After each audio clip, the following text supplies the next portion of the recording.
Hello అండి. అందరికీ నమస్తే అండి. Welcome back to our channel Padmasri collections and ideas. నేను మీ పద్మావతి. నేను చాలా బాగున్నానండి. మీరందరూ కూడా బాగున్నారని, ఇంకా బాగుండాలని మనస్ఫూర్తిగా కోరుకుంటున్నాను. మనకి ఇప్పుడు చాలామంది మనకి సబ్‌స్క్రైబర్స్ డౌట్స్ అడుగుతున్నారండి. ఎందుకంటే గోల్డ్ ప్రైస్ బాగా పెరిగిపోతోంది. ఇప్పుడే కొనేయమంటారా? లేకపోతే వెయిట్ చేయమంటారా? మళ్ళీ ఇంకా గోల్డ్ ఎక్కువగా పెరుగుతుందా? అని చెప్పి అడుగుతున్నారు. సో, ఇప్పుడు బాగా విపరీతంగా పెరుగుతోంది కదండీ! దాదాపుగా మనకి నిన్నైతే మనకి ఒక 2 డేస్ బ్యాకు 8,060 వరకు చేరుకుంది. హైయెస్ట్ అన్నమాట ఇది. సో, ఈరోజైతే గోల్డ్ ప్రైస్ 7,980 అండి 22 క్యారెట్. మరి 24 క్యారెట్ అయితే రూ. 8,705 ఉంది. సో, మరి ఇప్పుడు విపరీతంగా ఈ పెరుగుతున్నటువంటి తరుణంలో మనం బంగారం కొంటే లాభపడతామా? లేకపోతే నష్టపోతామా అనేది చూద్దాము. సో, మనకి 2 డేస్ బ్యాక్ అయితే ఈ ప్రైస్ ఉండింది. హైయెస్ట్ 8,000కి చేరుకుంది. రూ. 8,060. సో, ఇప్పుడు మనకి గోల్డ్ ప్రైస్ అయితే రీసెంట్‌గా తీసుకుంటే 1 మంత్ నుంచి అంటే ఒక 7,000 నుంచి 7,000, 7,000 చిల్లర నుంచి ఇప్పుడు 8,060 వరకు హైయెస్ట్ చేరుకుందనమాట. సో, ఇప్పుడు మళ్ళీ కొంచెం తగ్గింది. సో, గోల్డ్ కొంతమంది ఏమి అంటున్నారు అంటే, గోల్డ్ ఇంకా పెరగొచ్చు కొనేసుకోండి అని కొంతమంది చెప్తున్నారు. అదేవిధంగా లేదు గోల్డ్ బాగా పడిపోతుంది. ఎందుకు మీరు గోల్డ్ మీద ఇన్వెస్ట్ చేస్తున్నారని కొంతమంది చెప్తూ ఉంటారు. మనకి యూట్యూబ్‌లో కూడా మీరు చూసే ఉంటారు. సో, బయట టాక్ అనమాట 2 రకాలుగాను ఉంది. బట్ నేను ఏం చెప్తానంటే, గోల్డ్ ప్రైసు కాన్స్టెంట్‌గా ఉంటుందా? పెరుగుతుందా? ఇంక పెరగదా? అనేది కన్ఫర్మ్‌గా ఎవ్వరు చెప్పలేరు. అది ఎందుకని అని చెప్తానండి. సో, ఇదంతా కూడా గోల్డ్ ప్రైస్ అనేది బులియన్ మార్కెట్ అని అందరికీ తెలుసు కదండీ! సో, ఏమంటే ఈ గోల్డ్ ప్రైస్ ఎందుకు పెరుగుతుందంటే ఇప్పుడు ఆటోమేటిక్‌గా చెప్పాలి అంటే ఇది ఫిబ్రవరి మంత్ అంటే మనకి పెళ్ళిళ్ళ సీజను, ఫంక్షన్స్ ఉన్నాయి. ఆ విధంగాను ఉండొచ్చు. ఎందుకంటే ఇవంతా కూడా చెప్పాను కదండీ! ఒక సిండికేట్ లాంటిది. అంటే గోల్డ్ ప్రైస్ అనేది కొన్ని రకాల వ్యాపార సంస్థలు, గవర్నమెంటు, వరల్డ్ ఫైనాన్స్ అంటే వరల్డ్ మార్కెటు అంటే ప్రపంచం యొక్క అన్ని రకాలుగా ఆర్థిక పరిస్థితులు, సామాజిక పరిస్థితులు ఇవన్నిటికి ముడిపడి ఉంటుంది. సో, అందుకని బులియన్ మార్కెట్ అంటే మనకి 24 అవర్స్‌లో ట్రేడింగ్ జరిగే విషయాలు మాత్రమే మనం తెలుసుకుంటాం. సో, మళ్ళీ ఆఫ్టర్ 24 అవర్స్ మా మార్కెట్ ప్రైస్ అంటే గోల్డ్ ప్రైస్ ఎలా ఉంటుంది? ఏంటి? అనేది సామాన్యులైతే ఎవరు కూడా అంచనా వేయలేమండి. సో, గోల్డ్ ప్రైస్ పెరుగుతుందా? తగ్గుతుందా? ఈవెన్ మీరు గోల్డ్ జ్యువెల్లరీ షాప్ వాళ్ళని అడిగినా కూడా కొంతవరకు వాళ్ళకి ఇన్ఫర్మేషన్ ఉంటుంది. బట్ బయట వాళ్ళకి చెప్పరు. ఓకేనా? సో, మనం అడిగినా కూడా పెరుగుతుందా? లేదా? అంటే ఏమో తెలీదండి అంటారు. బట్ మీరు షాప్‌లో పనిచేసే వాళ్ళని అడిగినా వాళ్ళు తెలీదు జనరల్‌గా. చా పని చేయడం వరకే కానీ గోల్డ్ ప్రైస్ అనేది కాన్ఫిడెన్షియల్‌గానే ఉంచుతారు. పెరుగుతుందా? లేదా? అనేది కొంతవరకి బిజినెస్‌లో ఉన్న వాళ్ళకి అవగాహన ఉంటుంది. బట్ అది బయటికి రిలీజ్ చేయరు కదా! సో, వాళ్ళ బిజినెస్ వాళ్ళు చూసుకుంటారు కాబట్టి. సో, ఇక్కడేమంటే వరల్డ్ మార్కెట్ అనేది ఎప్పుడు ఒకటి గుడ్డిగా గుర్తుకు పెట్టుకోండి నేను చెప్తాను. వరల్డ్ మార్కెట్ కాన్స్టెంట్‌గా ఉన్నప్పుడు గోల్డ్‌కి డిమాండ్ అనేది తగ్గుతుంది. అంటే వరల్డ్ మార్కెట్ అంటే అన్ని విషయాలు ఇందాక చెప్పుకున్నట్టుగా ఆర్థిక పరమైనటువంటి, సామాజిక పరమైనటువంటివి అన్ని రంగాలు వాళ్ళు ఒక కాలిక్యులేషన్స్‌తో తీసుకొని చెప్పేది. సో, ఎలాంటి ఒడిదుడుకులు లేకుండా ప్రపంచంలో అన్ని దేశాలు ఉన్నాయి అంటే, అప్పుడు మనకి గోల్డ్ డిమాండ్ అనేది కొంచెం తక్కువగానే ఉంటుంది. ఇంకొకటేమంటే చిన్న లాజిక్కు బాగా మనకి షేర్స్ పెరుగుతూ ఉన్నప్పుడు గోల్డ్ కొంచెం తగ్గుతుంది. అదేవిధంగా గోల్డ్ ప్రైసెస్ బాగా పెరుగుతున్నప్పుడు షేర్ మార్కెట్ అనేది డౌన్ అవుతూ ఉంటుంది. అదొకటి చూసుకోండి. ఇప్పుడు షేర్ వాల్యూ బాగా పెరుగుతోంది అన్నప్పుడు గోల్డ్ ప్రైస్ కంపేర్ చేస్తే కాన్స్టెంట్‌గా అన్నా ఉంటుంది. లేతే తక్కువగా అన్నా ఉంటుంది. అంటే మనం షేర్స్‌తో కంపేర్ చేసినప్పుడు. సో, అప్పుడు కొనుక్కోవచ్చు. ఇప్పుడు చూడండి గోల్డ్ ప్రైస్ విపరీతంగా పెరుగుతోందా? షేర్స్ అన్నీ కూడా చాలా వరకు పడిపోయినాయి. అంటే ప్రపంచ అన్ని దేశాలతో కూడా ముడిపడి ఉంటుంది కదండీ! అంటే మొత్తం బంగారం అనేది ఒక దేశానికో లేకపోతే పర్టిక్యులర్‌గా 2, 3 దేశాలకు సంబంధించింది కాదు. ప్రపంచంలో ఉన్నటువంటి అన్ని దేశాలుగా ఆర్థిక పరిస్థితులు, అక్కడ ఉన్నటువంటి పెద్ద పెద్ద ఆర్గనైజేషన్స్ అంటే ఈ సంస్థలు, ప్రైవేట్ ఆర్గనైజేషన్స్ ఇవన్నీ కూడా ఒక మార్కెట్ అనేది ఎట్లా ఉందనేది చూసుకొని దాన్ని బట్టి డిసైడ్ జేస్తారు. సో, మనకైతే ఇండియాలో ఇండియన్ బులియన్ జ్యువెల్లర్స్ అసోసియేషన్ ఐబీజేఏ అంటారు. షార్ట్ ఫామ్‌లో. సో, ఈ ఇండియన్ బులియన్ జ్యువెల్లర్స్ అసోసియేషన్ ఏమంటే, డైలీ ప్రతిరోజు యొక్క గోల్డ్ ప్రైసెస్ అనేది నిర్ణయించేటటువంటి ఇది కీలక పాత్ర. అంటే ఈ జేఏ అనేది మనకి దేశంలో గోల్డ్ ప్రైసెస్ పెరగాలనా? తగ్గాలనా? ఎంత అనేది డిసైడ్ చేసేటటువంటి ఒక సంస్థ అనమాట ఐబీజేఈ అనేది. సో ఇది కీలక పాత్ర. ఇందులో ఎవరుంటారు అని మీకు ఒక డౌట్ ఉండొచ్చు. ఎందుకంటే కొన్ని విషయాలు మనం తెలుసుకోగలిగితేనే ఎందుకో ఎవరో చెప్పారు పెరుగుతుంది, తరుగుతుంది, వెళ్లి కొనేద్దాం, మళ్ళీ మళ్ళీ ప్రైస్ పడిపోతాయి, ఆ తర్వాత కొనుక్కుందాం, ఇట్లా ఒకరు చెప్తే నమ్మే పరిస్థితుల్లో మనం ఉండకూడదండి. సో కొంత అవగాహన అయితే ఉండాలి. సో దేశంలోనే అంటే ఇప్పుడు మన భారతదేశంలో గోల్డ్ ప్రైసెస్ ఎట్లా అంటే దేశంలో ఉన్నటువంటి అతి పెద్ద గోల్డ్ డీలర్స్ ఉంటారు. Gold dealers. సో వీళ్ళేమంటే మ్యూచువల్‌గా అంటే పెద్ద పెద్ద వ్యాపారవేత్తలు. ఇంక్లూడింగ్ గవర్నమెంట్‌లో ఉన్నటువంటి పెద్ద పెద్ద హోదాల్లో ఉన్నటువంటి పర్సన్స్ వీళ్ళంతా కూడా మ్యూచువల్ డిస్కషన్‌తోనే ఏ రోజుకి ఆ రోజు గోల్డ్ ప్రైసెస్ అనేది వాళ్ళు డిటర్మైన్ చేస్తారు. అంటే నిర్ణయిస్తారనమాట. సో ఈ విధంగా పెద్ద పెద్ద గోల్డ్ డీలర్స్ అంతా డిస్కస్ చేసుకొని ఒక మ్యూచువల్ అండర్‌స్టాండింగ్‌తో వాళ్ళు ఒక డిస్కషన్ పెట్టి, ఒక మీట్ పెట్టి అంతా కూడా ఇట్లా జరుగుతూ ఉంటుంది. బట్ ఎవ్రీడే అనేది బులియన్ మార్కెట్ చెప్పాను కదా! ఈ బులియన్ మార్కెట్‌లో ఇది ఒక మెయిన్ రోల్ అనమాట గోల్డ్‌కి సంబంధించి. ఈ ఐబీజేఈ అనేది మెయిన్ రోల్ అనమాట. సో వీళ్ళంతా కూడా పెద్ద పెద్ద బడా బాబులు అంటారు కదా! చెప్పాలి అంటే వాళ్ళంతా కూడా ఇన్వాల్వ్ అయ్యి ఉంటారు. పెద్ద పెద్ద ఇంటర్నేషనల్ లెవెల్‌లో వాళ్ళు డీలింగ్స్ ఉంటాయి గోల్డ్‌కి సంబంధించి. అంటే దేశ విదేశాలతో ఎగుమతులు, దిగుమతులు ఇవంతా కూడా ఇంక్లూడ్ అయ్యి ఉంటాయి. కాబట్టి గోల్డ్ ప్రైస్ అనేది మనకి ఎవరో సామాన్యులు చెప్తే మనం ఫాలో చేయాల్సింది కాదండి. మనం ఫైనల్‌గా చెప్పుకోవాల్సింది ఏమంటే గోల్డ్ ప్రైసెస్ ఇప్పటికి మనకి సబ్‌స్క్రైబర్స్ అడిగారు కదా!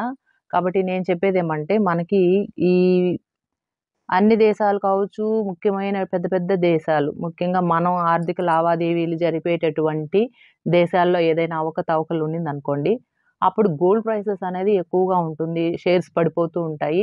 సో, ఆటోమేటిక్‌గా ఒక బ్లైండ్‌గా మనం గుర్తుపెట్టుకోవాల్సింది గోల్డ్ ప్రైసెస్ పెరుగుతూ ఉన్నాయంటే షేర్స్ పడిపోతూ ఉంటాయి. షేర్స్ పెరుగుతూ ఉందంటే గోల్డ్ ప్రైస్ ఒకటి కాన్స్టెంట్ కన్నా వస్తుంది. లేదా కొంచెం తగ్గుతుంది. కాబట్టి గోల్డ్ ప్రైస్ అనేది బాగా పెరుగుతున్నప్పుడైతే ఇన్వెస్ట్ చేయడం అంటే ఎక్స్‌పర్ట్స్ కూడా ఇదే చెప్తారు. బాగా పెరుగుతుంది. రోజు రోజుకి పెరుగుతూనే ఉంది. ఎక్కడ తగ్గట్లేదు అన్నప్పుడు గోల్డ్ మీద ఇన్వెస్ట్ చేయకూడదండి. అంటే ఇప్పుడు ఇన్ కేస్ ఎమర్జెన్సీ ఉంటే తప్ప అంటే పెళ్ళిళ్ళు, సీజన్‌లు, ఇంట్లో శుభకార్యాలు పెట్టుకుంటారు. కంపల్సరీ కొనాలి అంటే అది వేరే విషయం. జనరల్‌గా బంగారం కొనాలి ఈరోజు కాకపోతే రేపు కొనుక్కుందాంలే అని ఉంటే పర్వాలేదు. అలాంటి వాళ్ళు ఇప్పుడు కొనాల్సిన అవసరం లేదు. ఇన్వెస్ట్ చేయాల్సిన అవసరం లేదండి. సో, మనకి ఖచ్చితంగా కొనాలి. ఇంట్లో కార్యాలున్నాయి, పెళ్ళిళ్ళు పెట్టుకున్నాము కంపల్సరీ అనుకున్నప్పుడు ఇంక కొనాల్సిందే ఎంత పెరిగినా. బట్ ఇన్వెస్ట్ చేసేవాళ్ళు అంటే కొంచెం ఫ్యూచర్‌లో ఇన్వెస్ట్‌మెంట్ పర్పస్‌గా మనం ఇన్వెస్ట్ చేస్తూ ఉంటాం. కాయిన్స్, బిస్కెట్స్, బార్స్ కొంటూ ఉంటారు కదా! అలాంటి వాళ్ళు కొద్ది రోజులు అంటే ఈ ప్రైసెస్ మళ్ళీ తగ్గుతుందనమాట. మళ్ళీ షేర్ వాల్యూస్ పెరగడంతో గోల్డ్ ప్రైసెస్ అనేది కొంచెం తగ్గి ఒక కాన్స్టెంట్ లెవెల్‌కి అంటే పూర్తిగా పడిపోతుందా అంటే ఎవరు చెప్పలేమండి అది. సో, ఇంకా ఎంతవరకు పెరగొచ్చు అనేది కూడా మనం అంచనా వేయలేము. బట్ ప్రతి సంవత్సరానికి గోల్డ్ ఎంతో కొంత పెరుగుతుంది. ఒక తులం మీద ఇంత అనేది పెరుగుతుంది. ఖచ్చితంగా సంవత్సరానికి ప్రతి ఏటా ఎంతో కొంత పెరగడం అయితే ఖాయం. అదైతే చెప్పొచ్చు. కానీ ఎంత పెరుగుతుంది? వేలల్లో పెరుగుతుందా? లక్షల్లో పెరుగుతుందా? అనేది ఎవరు చెప్పలేరు. కాబట్టి మనం ఇప్పుడు కొందామా? వద్దా? అని ఇప్పుడు మనకి సబ్‌స్క్రైబర్స్ డౌట్ అడిగారు కాబట్టి సో, నేను చెప్పేదేమంటే గోల్డ్ ప్రైసెస్ కాన్స్టెంట్‌గా లేకుండా అంటే పెరుగుతూనే ఉంది. గ్రాఫ్ మనకి చూస్తున్నాం, ప్రైసెస్ చూస్తున్నాం. పెరుగుతూనే ఉన్నప్పుడు కొనకూడదు. మళ్ళీ ఒక స్టెప్ 1 ఆర్ 2 స్టెప్స్ తగ్గి ఒక కాన్స్టెంట్‌గా ఒక ప్రైస్‌నే అంటే బ్యాలెన్స్‌డ్‌గా ఉన్నట్టుగా ఉంటాయి. అప్పుడు మనం కొనుక్కోవచ్చు. ఇంకొకటేమంటే ఈ గోల్డ్ ప్రైసెస్ ఎప్పుడు కాన్స్టెంట్‌గా ఉన్నప్పుడు కొనాలి అని కూడా మీకు డౌట్ రావచ్చు. అంటే ఎంత ఉన్నప్పుడు కాన్స్టెంట్ అని మనం అనుకోవాలని డౌట్ ఉంటుంది. ఇది ఎవరికి వాళ్ళండి. ఇప్పుడు ఒక ఐడియా ఉంటుంది. ఎవరికైనా గోల్డ్ మీద ఇన్వెస్ట్ చేసేవాళ్ళకి కానీ, గోల్డ్ ఫ్రీక్వెంట్‌గా కాయిన్స్, బార్స్ కొనేవాళ్ళకి కానీ, లేదా ఒక కామన్ పీపులే అనుకుందాము. సో, మనకి ప్రైస్ ఇంతంటే ఇంక ఇంతకన్నా తగ్గదు. ఆల్రెడీ పెరిగిన గోల్డ్ మళ్ళీ తగ్గదు. అదే మెయింటైన్ అయ్యే రోజులు కూడా ఉన్నాయి. అంటే ఇప్పుడు 6,000 చిల్లర ఉండింది లాస్ట్ ఇయర్ 2024లో 6,000కే కొంటూ వచ్చాం. 6,000 చిల్లర అట్లా. సో, మళ్ళీ 7,000కొచ్చిందా? ఎండింగ్‌కంతా కూడా 2024 కంతా ఎండింగ్‌కంతా కూడా 7,000కొచ్చేసింది. సో, ఇప్పుడు 7,000 చిల్లర నుంచి 8,000 వరకు వచ్చింది కదా! సో, ఇంకా మనం ఈ 2025 ఎండింగ్‌కి 8,000లో ఉండొచ్చు బహుశా. ఇది ఒక అంచనా మాత్రమే. నేను నా ఎక్స్‌పీరియన్స్‌తో చెప్తున్నాను. నా ఒక అంచనా మాత్రమే. సో, అంటే 8,000 నుంచి ఇంకా ఇయర్ ఎండింగ్‌కి ఎలా ఉంటుందో కానీ 8,000 చిల్లర ఇట్లా ఉండొచ్చు. 5,000, 8,500 లేక 8,700 ఇట్లా ఉండొచ్చు. ఎందుకంటే పెరగడం అయితే ఖాయం. అట్‌లీస్ట్ సంవత్సరానికి ఒక 1000 పెరుగుతుంది గ్రామ్ మీద అనుకున్నా గూడా ఉతారుగా ఒక గుడ్డిగా. సో, అది చూసుకోండి. కాబట్టి ఎంతవరకు ఇప్పుడు 7,000 చిల్లర నుంచి 6,300 నుంచి 7,300, 7,500 అట్లా పెరుగుతా వచ్చిందా? ఇప్పుడు 7,800, 7,600 అనుకునేది మన మైండ్‌లో అనుకోవాలి. ఇంత ఫిగరొస్తే మనం కొనేద్దాము అని ఎవరికి వాళ్ళండి. అంటే మీరెంత ఎఫర్ట్ చేయగలరో, మీరెన్ని గ్రాముల్లో కొనాలనుకుంటున్నారో, జ్యువెల్లరీ కొనాలనుకుంటున్నారా? కాయిన్స్ కొనాలనుకుంటున్నారా? లేకపోతే బిస్కెట్స్ కొనాలనుకుంటున్నారా? మీ దగ్గర ఎంత ఇన్వెస్ట్ చేయాలనుకుంటున్నారో దాన్ని బట్టి యావరేజ్‌గా ఇంత వస్తే కొనేద్దాము అని ఒక ఫిగర్ పెట్టుకోండి మైండ్‌లో. ఎందుకంటే మనం చెప్పలేం కదా! ఎంత పెరగొచ్చు, ఎంత తగ్గొచ్చు అనేది. కాబట్టి ఆ ఫిగర్ ఒకటి పెట్టుకొని మీరు ఇక డైరీలో నోట్ చేసుకుంటారో, అది మైండ్‌లో నోట్ చేసుకుంటారో మీ ఇష్టమండి. సో, నేను ఒక 7,500కొస్తే నేను కొనేస్తాను అని అనుకున్నారనుకోండి ఉదాహరణకి. సో, 7,500 వచ్చేదాకా వెయిట్ చేయండి. బట్ 7,500 మీరు అనుకున్నది వరకు రావచ్చు, రాకపోవచ్చు. బట్ అటు ఇటు ఒక 7,600 లేకపోతే 7,400 ఒక ఫిగర్ వచ్చిందనుకోండి. మీరనుకున్న ఫిగర్‌కి దగ్గరగా వచ్చినా కూడా అప్పుడు కొనుక్కున్నారనుకోండి, మళ్ళీ విపరీతంగా పెరిగినా ఇబ్బంది లేదు. విపరీతంగా పడిపోయినా ఓకే. నేను వేసుకున్న అంచనాకి దగ్గరగా ఉన్నాము అనే ఒక సాటిస్ఫాక్షన్ అయితే ఉంటుంది. కాబట్టి మరీ మనం పడిపోతుందని గెస్ చేయలేం కదా! సో, మరి ఇంకా ఎంత పెరుగుతుందనేది గెస్ చేయలేము. ఇది పాయింట్ అయితే గుర్తుపెట్టుకోండి. సో, మనకి షేర్స్ బాగా పడిపోతున్నప్పుడు గోల్డ్ బాగా పెరుగుతుంది గుడ్డిగా. లేదు గోల్డ్ షేర్స్ బాగా పెరుగుతూ ఉన్నాయంటే గోల్డ్ ప్రైస్ కొంచెం తగ్గి వస్తుంది ఒక స్టేజ్‌కి. అలాంటప్పుడు కొనుక్కోండి. అదే ఎవరికి వాళ్ళు ఒక ఫిగర్ పెట్టుకొని ఇంత వస్తే కొనుక్కుందాంలే అనుకున్నారనుకోండి. దానికి దగ్గరగా దరిదాపుల్లో ఆ ఫిగర్‌కి అటు ఇటు 100, 200 అండి. ఉంటే అప్పుడు కొనేసుకోవచ్చు. ఎప్పటికైనా గోల్డ్ మీద ఇన్వెస్ట్ చేయడం అనేది చాలా మంచి విషయమండి. సో, ఏ ఏడాదికి ఆ ఏడాది గోల్డ్ అయితే పెరుగుతూనే ఉంటుంది. తగ్గేదేమీ ఉండదు. కొంతమంది గణనీయంగా పడిపోతుంది. వేలల్లో నుంచి 2,000, 3,000 కూడా పడిపోవచ్చు గ్రాము అంటున్నారు. అదైతే నేనైతే నమ్మనండి. సో, దానికేమి సైంటిఫిక్‌గా ఏం ప్రూఫ్ లేదు అంత పడిపోతుంది అనడానికి. పెరగడం అయితే ఖాయం. ఎందుకంటే ఎంత పెరుగుతుందనే చెప్పలేం కానీ, ఖచ్చితంగా పెరుగుతుంది. దానికి మనకి ఉదాహరణకు ఒక 10 ఏళ్ళు, 20 ఏళ్ళు, 30 ఏళ్ళు, 40 ఏళ్ళు, 50 ఏళ్ళు, 100 ఏళ్ల ముందు నుంచి చూసుకున్నా కూడా లెక్కలు గణనీయంగా అంటే ప్రతి ఏటా గోల్డ్ అనేది పెరుగుతూనే ఉంది. ప్రైసు అనేది మనం గుర్తించాం కాబట్టి, దాన్నే మనం ఫాలో అవుతున్నాము. దాని మీద ఇన్వెస్ట్ చేసిన వాళ్ళెవరు కూడా గోల్డ్ మీద ఎవరు నష్టపోవడం అయితే లేదు కాబట్టి, మనం హ్యాపీగా కొనుక్కోవచ్చు. కానీ ఎప్పటికప్పుడు నేను చెప్పేది గోల్డ్ ప్రైస్ ఇప్పుడు పెరుగుతోంది గదా! కొనొచ్చా లేదా అని ఆలోచించడం కన్నా, కొంచెం కాన్స్టెంట్‌గొచ్చి ఒక లెవెల్‌కి అనుకుంటే కొనేయండి. ఎందుకంటే మళ్ళీ పెరిగేదే, తగ్గేదేముండదు. కాకపోతే ఒకసారిగా పెరిగి మళ్ళీ ఒకసారిగా డమాలని ఒక రూ. 1000 తేడాలో 700, 800, 600 తేడాతో పడిపోయిందనుకోండి. అప్పుడు కొన్న వాళ్ళంతా బాధపడతారు. సో, ఇప్పుడే అనుకుందాం 8,000 ఉన్నప్పుడు కొనేసాము. ఇంకా పెరగొచ్చు అని. ఉదాహరణకు చెప్తున్నాను. మళ్ళీ ఉన్నట్టుండి 7,000కి పడిపోయిందంటే రూ. 1000 లాసే కదా! సో, అది. అట్లా బాధపడకుండా కొంచెం కాన్స్టెంట్‌గా చూసుకొని మధ్యస్థంగా కొనుక్కుంటే మనకు పెరిగినా సంతోషమే.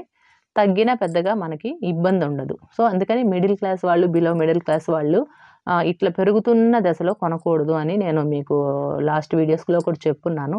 సో, ఇదే అండి గోల్డ్ విపరీతంగా మనకి పెరుగుతున్నటువంటి ఈ టైంలో కొంచెం వెయిట్ చేయడం బెటర్ అన్నది నా ఉద్దేశం. వెయిట్ చేయడం అంటే నెలలు కాదు. ఈ 1 వీకు, 10 డేసో ఈ మంత్ చూద్దాం. ఫిబ్రవరి ఎండింగ్‌కి చూడాలి. మార్చ్ అట్లా చూడొచ్చు. తర్వాత అంటే తగ్గింది అనుకోండి ఈలోపే హ్యాపీగా కొనేసుకోండి. ఇంకా పెరుగుతూ ఉందంటే మీరు చెప్పాను కదా! ఒక ఫిగర్ అనుకోండి. దానికన్నా ఎక్కువగా పెరిగితే వద్దు.